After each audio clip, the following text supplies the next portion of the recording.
Cuando Tito Vespasiano finalmente rodeó y atacó la ciudad de Jerusalén en el año 70 de nuestra era, la gran mayoría de sus habitantes fueron sorprendidos y fueron sometidos a un largo sitio. Los que no murieron por hambre, lo fueron al filo de la espada. Solo un grupo relativamente pequeño pudo escapar. ¿Cómo lo lograron?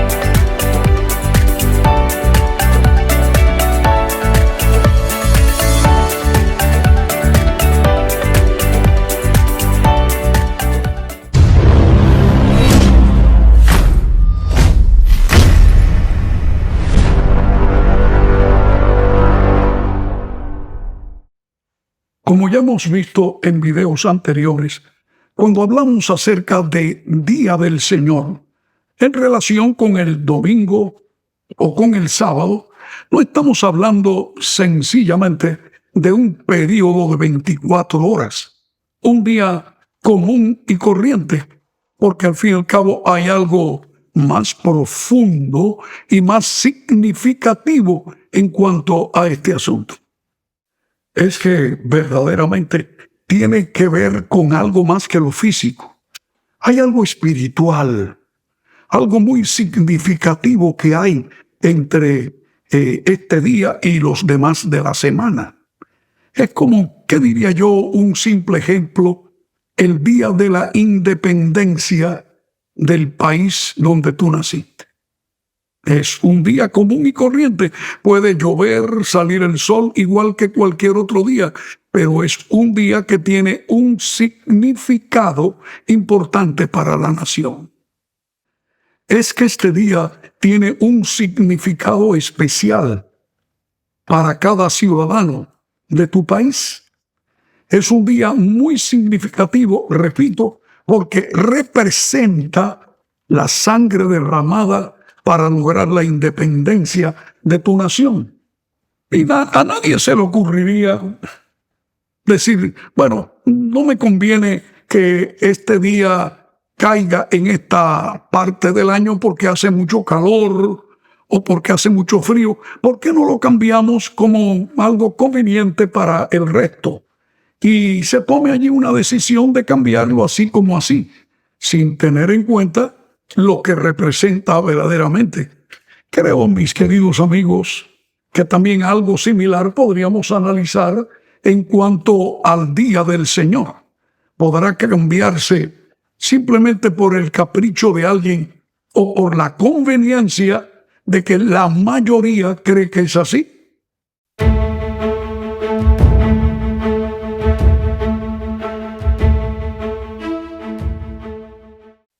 El pueblo de Israel en la antigüedad tuvo el privilegio de ser escogido por Dios como portadores de las grandes verdades relativas a Elohim, lo que conoceríamos como Jehová o como Yahvé, el verdadero y único Dios creador de todas las cosas, en medio de las naciones paganas que rodeaban al pueblo de Dios, que adoraban infinidad de aparentes dioses creados por su propia imaginación. Es que verdaderamente era un símbolo del poder de Dios y el propósito divino era que Israel se constituyera en el medio por el cual aquellas naciones circunstantes pudieran conocer al verdadero y único Dios. Pero tristemente, ellos, en vez de ir al fondo y al propósito, se dejaron llevar más bien por las formas, al punto que creyeron que eran el único pueblo escogido y por lo tanto eran los únicos que merecían la salvación. Perdieron de vista la misión para la cual Dios los había llamado. Y esta es, mis amados amigos, la razón por qué haya tanta confusión hoy entre el pueblo cristiano. Porque algunos piensan, bueno, es que verdaderamente el día de reposo no puede ser el mismo día que guardaron aquellos judíos que estuvieron equivocados durante todo el Antiguo Testamento y que luego disputaron con Jesús precisamente porque él vino a enseñarles la forma correcta como debía considerarse qué hacer o qué no hacer en el sábado. Esto ha traído, repito, confusión y vale la pena que dediquemos un tiempo en este video, como también lo hicimos en los anteriores, para aclarar la verdad que la Biblia revela sobre este asunto. Notaremos que es posiblemente más claro que lo que nosotros mismos nos imaginamos. Y es que realmente hay algunos versículos en el Nuevo Testamento que, si no se estudian detenidamente, teniendo en cuenta el entorno, lo que llamaríamos el contexto de ese versículo, puede ser mal interpretado en cuanto a lo que nos quiere decir, por ejemplo, el apóstol San Pablo sobre lo que es el día de reposo.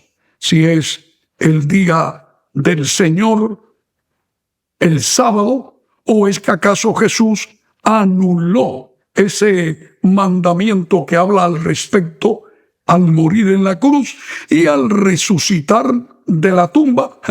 Entonces abrió un nuevo día de reposo, al cual la mayoría de los cristianos llaman el día del Señor en honor a su resurrección. Veamos un poquito más detenidamente algunos de estos textos que les estoy mencionando.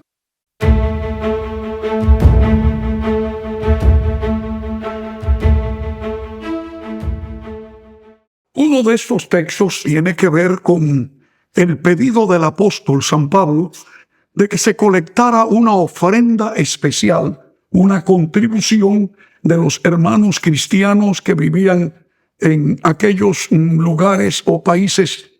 Ellos no eran judíos, eran lo que el judío llamaba gentiles, no judíos, y era para contribuir con los hermanos que estaban allá en Judea, que estaban pasando una crisis económica a causa de una hambruna muy marcada, y entonces Pablo pidió que se colectara una ofrenda para ayudar a esos hermanos. Veamos. Cada primer día de la semana, cada uno de vosotros ponga aparte algo, según haya prosperado, guardándolo para que cuando yo llegue no se recojan entonces ofrendas. Es que así como hemos acabado de ver en el texto, el apóstol está pidiendo a los hermanos que hagan una colecta y que eso lo hagan el primer día de la semana. No son pocos los que han tomado esto como un argumento fehaciente y práctico de que porque Pablo decía que escogieran el primer día de la semana para poner aparte la ofrenda para los hermanos de Jerusalén, que sea una prueba contundente de que por lo tanto el día del Señor sea el primer día de la semana. Es más claro si entendemos lo que el texto dice, no lo que quisiéramos nosotros interpretar. Nos está diciendo allí el apóstol Pablo, estos hermanos, que cada día de semana se ponga aparte, noten esto, poner aparte o separar la parte de la ofrenda que va a estar destinada a los hermanos pobres de Jerusalén.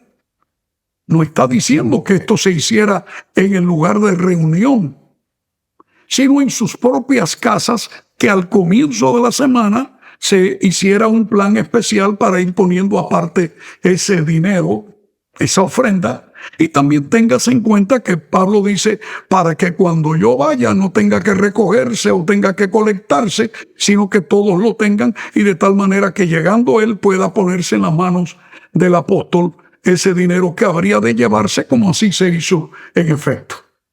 Y esto es sumamente evidente, entender que Pablo está pidiéndole a estos hermanos que ellos pongan aparte ese dinero. Evidentemente es más que claro que sea en su propia casa. No dice el texto así, pero uno lo infiere, porque dice pónganlo aparte, y uno no pone aparte el dinero contándolo en el lugar de reunión. Uno lo hace en su casa, en la privacidad en que usted toma sus entradas, el sueldo, etcétera, y lo pone aparte, lo divide, lo asigna para este trabajo, para los gastos de la casa y para los gastos relativos a la contribución a los hermanos pobres de Jerusalén. Esto está claro. No se está refiriendo a que Pablo hablara de un lugar de culto, un lugar de reunión. Puede haber sido, en algún momento de la semana, es lógico, en el séptimo día, el Shabbat, cuando los judíos se reunían en las sinagogas.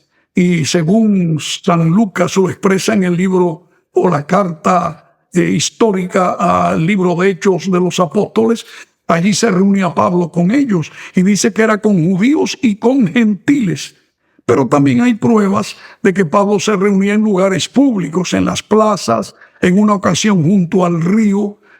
Y esto se hacía el día del Shabbat, del sábado, porque así mismo lo dice el texto. Es importante que tengamos esto en mente.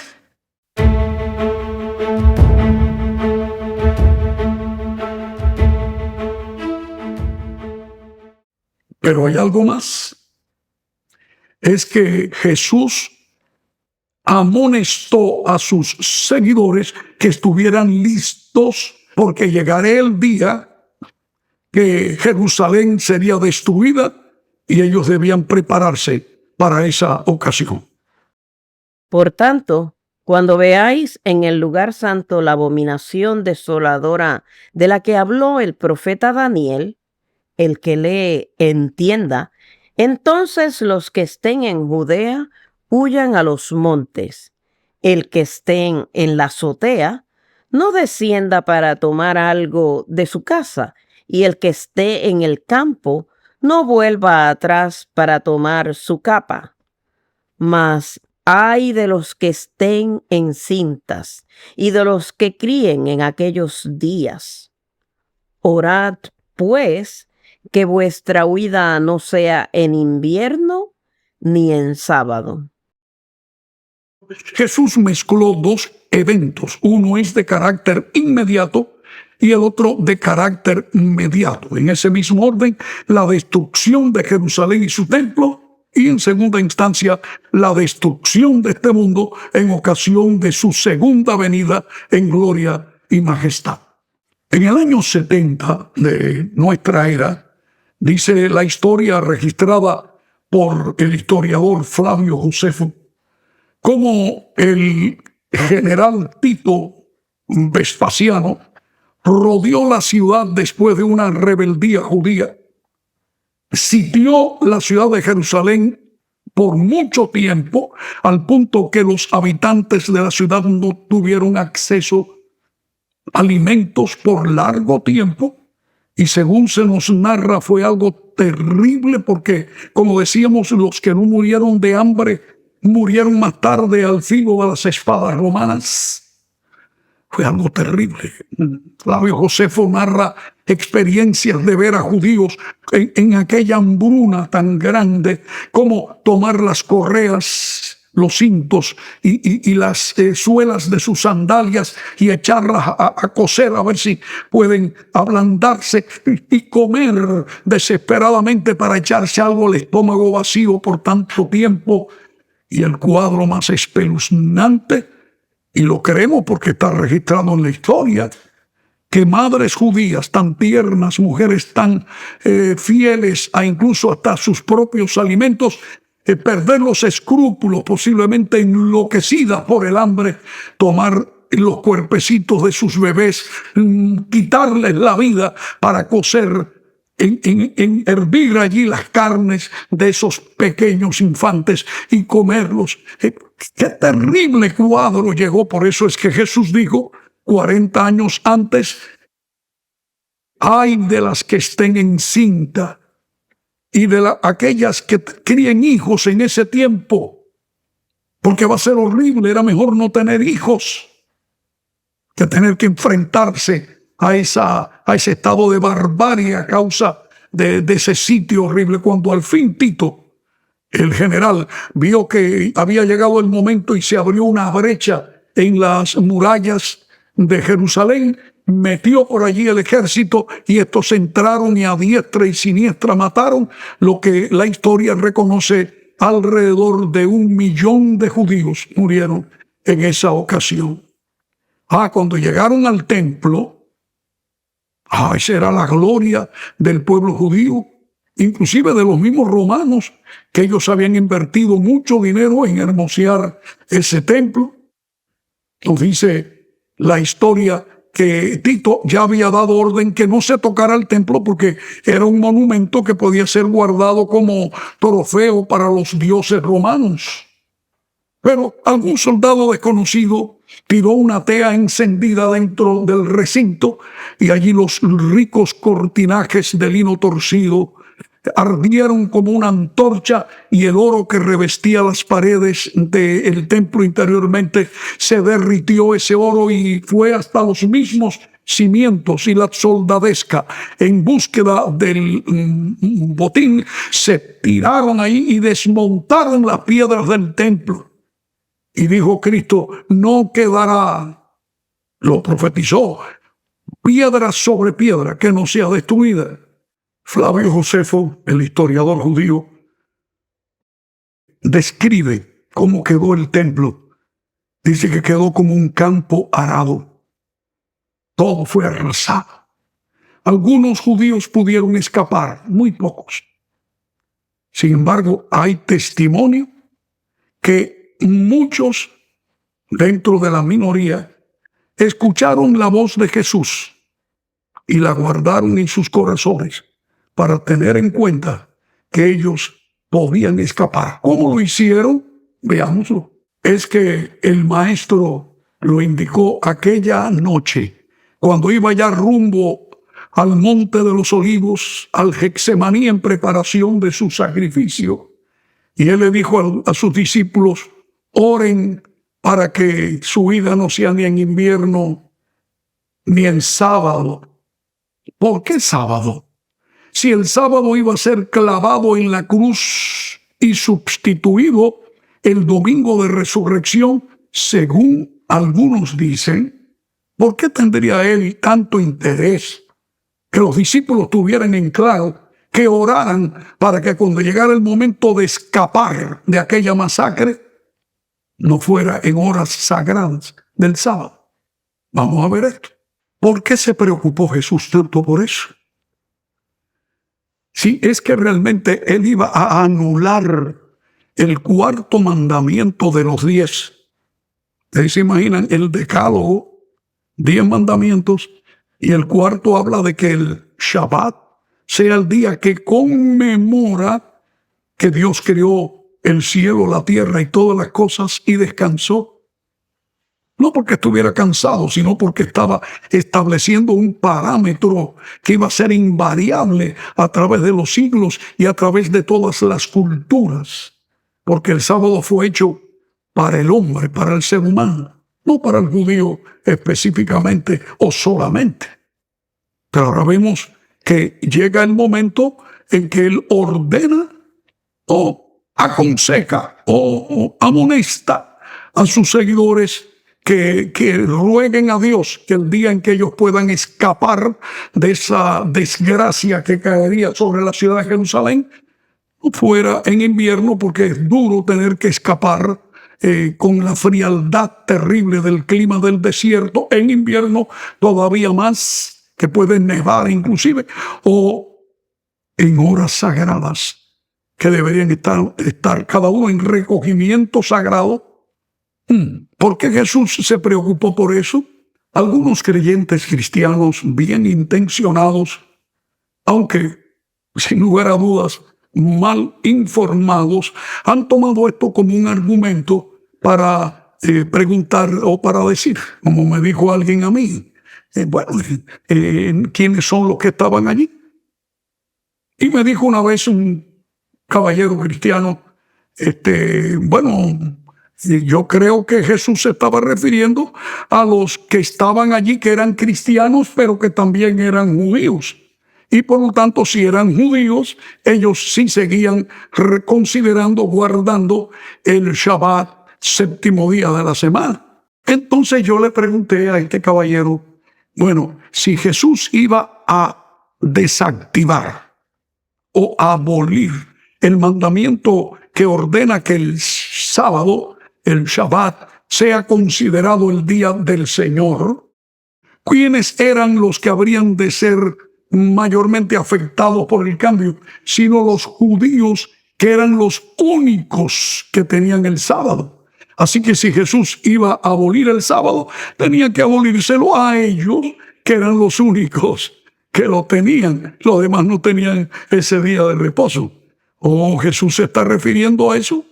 Porque todavía él entendía que 40 años más tarde de su resurrección, todavía el sábado debía ser séptimo día de la semana, reconocido como el día de reposo conmemorativo del poder creador de Dios.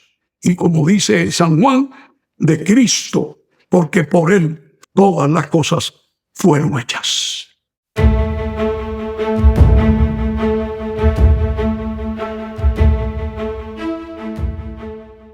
Más tarde, al ocurrir la rebelión judía liderada por Bar Kokhba en el año 138 de la era cristiana, se enfrentaron a los romanos y en esa guerra murió, según se estima, unos 580,000 judíos.